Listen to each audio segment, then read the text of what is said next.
চলো আজকে প্রবাসী ঘরকন্যা দিদির মতো ভাবে একটু ইন্ট্রোটা দেওয়ার চেষ্টা করি। তাই দিদিকে একটু প্রণাম জানিয়ে দিদির মতো একটু করার চেষ্টা করে হচ্ছে কিনা দেখা যাক। নমস্কার, কেমন আছেন সবাই? আমার নতুন আরেকটা ব্লগে আপনাদের স্বাগত জানাই। আজ 7 জুলাই 2024। আজ হলো জগন্নাথ দেবের পূজা। তাই রথযাত্রা উপলক্ষে সবাইকে অনেক অনেক শুভেচ্ছা ও ভালোবাসা। সবাই আজকের দিনটা খুব ভালোভাবে কাটাও। তো এখন দুপুর ওই 3টার মতন বাজে, আমি বাড়ি থেকে বেরিয়ে পড়েছি একাই। আজকে আমার যেতে যেতেই রবীন্দ্রনাথ ঠাকুরের একটা গান মনে পড়ছে, যদি তোরে ডাক শুনে কেউ না আসে তবে একলা চলো রে। ঠিক তাই, তো আমি বাড়ি থেকে একা একাই বাড়ি থেকে বেরিয়ে পড়েছি। এটা হলো ইস্কন মন্দির। এখন ইস্কন মন্দিরে আমি প্রবেশ করছি না, বাড়ি আসার সময় আমি এখানে ঢুকবো, কারণ এখান থেকে এখন রথটাকে বেরিয়ে গেছে। তো নিয়ে যাচ্ছিলো হচ্ছে ধূপগুড়ি উদ্দেশ্যে, ধূপগুড়িতে নিয়ে যাচ্ছিলো। তাই আর ওখানে ইস্কন মন্দিরে আমি নামলাম না, একবারই টোটোতে করে আবার চলে আসি ধূপগুড়ির দিকে। টোটো দেখা যাক কত দূর আমাকে নিয়ে যায়। টোটো যেখানে নামিয়ে দেবে সেখান থেকে আবার হেঁটে হেঁটে হচ্ছে রথটার ওখানে যাবো আর কি। তারপর এখানে নামিয়ে দেওয়ার পর এখানে ফলের প্রসাদ দিচ্ছিল, তো এখানে আমি ফলের রসের প্রসাদটা খেয়ে নিলাম। আর এই গাড়িটার মধ্যে দেখো কেমন ভিড়, একদম প্রসাদ পাওয়ার জন্য একদম প্রচণ্ড ভিড়, হুড়মুড়িয়ে একদম ভিড়, মানে প্রচণ্ড ভিড়।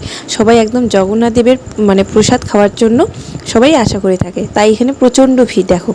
আর দেখো আমাদের এখানে থেকে ধুপগুড়িতেও প্রচণ্ড তো ভিড় তো হয়েছে। আর তোমাদের ওদিকে কেমন ভিড় হয়েছে আমাকে কিন্তু কমেন্টে অবশ্যই জানাবে।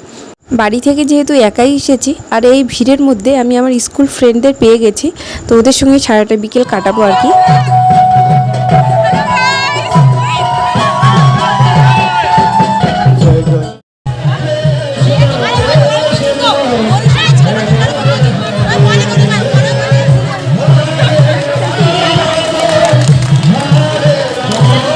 চলো আজকে একটা ছোট্ট অভিজ্ঞতা থেকে আমি তোমাদের বলছি। জীবনে ভালো থাকতে গেলে কোনো কিছু জিনিসের উপর বা কোনো কিছু মানুষের উপর তোমরা বেশি এক্সপেকটেশন রাখবে না, তাহলে হয়তো তোমাদের জীবনে ভালো থাকাটাই আর হবে না। তাই মানুষের উপর ভরসা না করে বা কোনো কিছু জিনিসের উপর বেশি প্রত্যাশা না করে তোমরা নিজে যা ইচ্ছা, মানে যেটাতে করলে তোমরা ভালো থাকবে তোমরা সেটাই করার চেষ্টা করবে।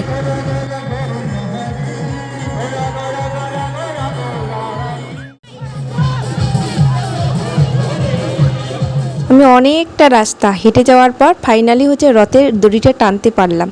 তো ঠাকুরকে মনে মনে প্রে করলাম, তো সবাই যেন ভালো থাকে সুস্থ থাকে। এই দেখো, তারপর এখানে আমরা অনেকটা মানে হেঁটে আসার পর আর হাঁটতে পারছিলাম না, তাই এখানে বড়িতেগুড়ি স্কুলের এখানে এসে আমরা থমকে গেছিলাম। তাই আমরা রাস্তার এপারে আছি, ওইদিকে আমাদের রথটা যাচ্ছিলো। এখানে আমরা বান্ধবীরা সবাই মিলে একসঙ্গে বসে আছি। আর এখানে বসে থাকতে থাকতে আমাদের যে কত শহরের ভিটামিন খাওয়া মশাগুলো কামড় দিয়েছে তার কোনো ঠিক নেই। দেখো খুব সুন্দর লাগছিল না, রথটা খুব সুন্দরভাবে কিন্তু সাজানো হয়েছে।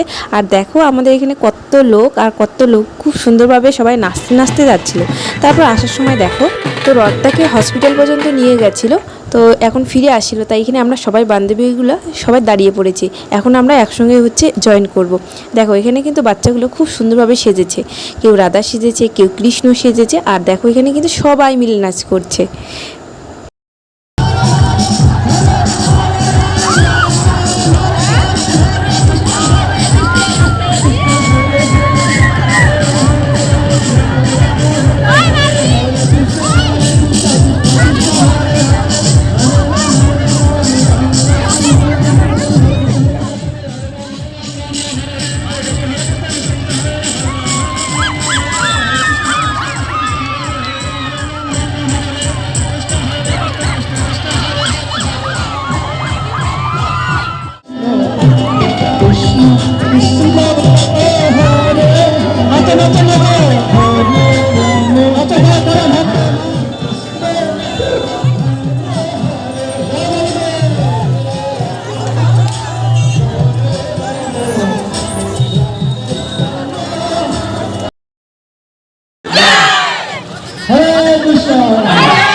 রথের দড়ি টেনে এখন আমরা হেঁটে হেঁটে আবার চলে এসেছি ইসকন মন্দিরে। এখানে খিচুড়ি প্রসাদ খাওয়ানো হচ্ছিল, তাই এখানে আমরা খিচুড়ি প্রসাদ খাওয়ানোর জন্য আসছি।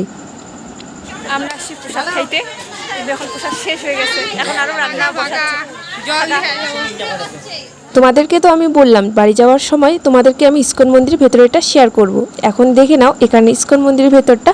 আর এখানে ড্রেস বিক্রি করছিল, মেয়েদের ড্রেস, ওই 1200, 1000 বা 1600 এরকম এক একটা এক এক রকম প্রাইস ছিল। আর ভিতরটা খুব সুন্দর, তাই না? অনেকটাই বড় দেখছিলাম। আমিও ফার্স্ট টাইম হচ্ছে ইসকন মন্দিরের ভিতরটা আসলাম। তো এখানে দেখো রথটা কিন্তু চলে এসেছে, এখন সন্ধ্যা সন্ধ্যা হয়ে গেছে। রথটাকে ঘুরিয়ে মানে জগন্নাথ দেবকে ঘুরিয়ে আবার নিয়ে গেছে ইসকন মন্দিরে। এখন এখানে মানে রেখে দিবে আর কি। তাই এখানে সবাই, গাড়িটা যেহেতু অনেকটাই বড় ছিল তাই সবাইকে মাইকিং করে বলছিল যে সরিয়ে যাও, কারণ প্রচণ্ড ভিড় ছিল। তো আজকে তো আমি ভীষণ মজা করেছি। তোমাদের আমার কেমন লাগলো ব্লগটা অবশ্যই কিন্তু কমেন্ট করে জানাবে। টাটা, দেখা হচ্ছে অন্য কোনো ব্লগে।